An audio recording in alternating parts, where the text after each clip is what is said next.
இப்ப எங்கே வேக வேகமா நடந்து போறேன் அப்படின்னு பார்க்குறீங்களா? கொடைக்கானல்ல உள்ள பூம்பாறை முருகன் கோயிலுக்கு தாங்க போயிட்டுருக்கிறேன். கோயில் ரொம்ப பிரசித்தி பெற்றது அப்படின்னு சொன்னாங்க. சரி கண்டிப்பா போயிரலாம் அப்படின்னு சொல்லி கிளம்பிட்டேங்க. ஏன்னா இந்த கோயிலுக்கு நம்ம நெனச்சாலும் கூட வர முடியாது. அப்படிலாம் நெறைய பேர் சொன்னாங்க. நானும் ரொம்ப முறை முயற்சி பண்ணி தான் இப்ப அந்த இடத்துக்கு வந்திருக்கிறேன். கோயிலுக்குள்ள வந்துட்டேங்க. கோயில் பார்த்தா ரொம்ப வேற லெவல்ல இருக்கு. இது வந்து பழமையான கோயில் அப்படின்னு சொல்றாங்க. அதாவது பார்த்தீங்கன்னா, 3000 ஆண்டு பழமையான கோயிலு அப்படின்னு சொல்றாங்க. இங்க வந்து நிறையா விதமான விசேஷங்கள்லாம் இந்த சிலைக்கு இருக்கு, அப்படிங்கிற மாரி சொல்லப்படுது. அதாவது பார்த்தீங்கன்னா, போகரால் வடிவமைக்கப்பட்ட நவபாசன 2வது சிலை வந்து இங்க தான் இருக்கு, அப்படிங்கிற மாரி சொல்றாங்க.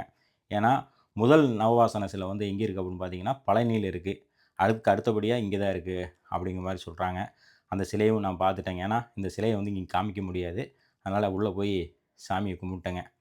கும்பிட்டு அப்படியே வெளியிலலாம் சுத்தி பார்த்தா, ரொம்ப அற்புதமா வந்து இந்த இடத்த வடிவமைச்சிருக்கிறாங்க.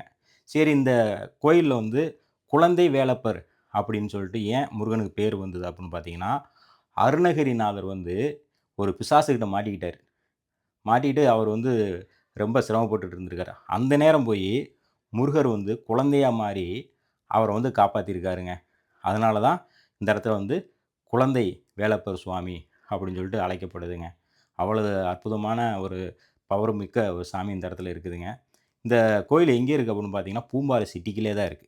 வேற எங்கேயும் கிடையாது. அலைய வேண்டிய அவசியம்லாம் இல்லைங்க. நீங்க போய் சுத்தி பார்த்தீங்கனாலே, உங்களுக்கே தெரிஞ்சிரும் அந்த கோயில் எந்த இடத்துல இருக்குது அப்படின்னு. அதாவது மெயின் சிட்டிக்குள்ள தான் இருக்குது. இந்த இடத்துக்கு நீங்க வரணும் அப்புட்னா, நெறைய முறை முயற்சி பண்ணணுங்க. நெனச்ச உடனே வரவே முடியாது. அது அந்த அளவுக்கு வந்து ஒரு சக்தி வாய்ந்த தெய்வங்க அந்த கோயிலு. அதனால இந்த இடத்துல வந்து பார்த்தீங்கன்னா, வெள்ளிக்கிழமை நாள்ல ஒரு சிறப்பு இருக்கு. என்னன்னு கேட்டீங்கன்னா, இங்க வந்து அப்படியே அன்னதானம்லாம் போடுவாங்க. காலையில பொங்கல் இதெல்லாம் குடுப்பாங்க. சாமிய கும்பிட்டு அதெல்லாம் வந்து வாங்கி சாப்பிட்டு வரலாம்.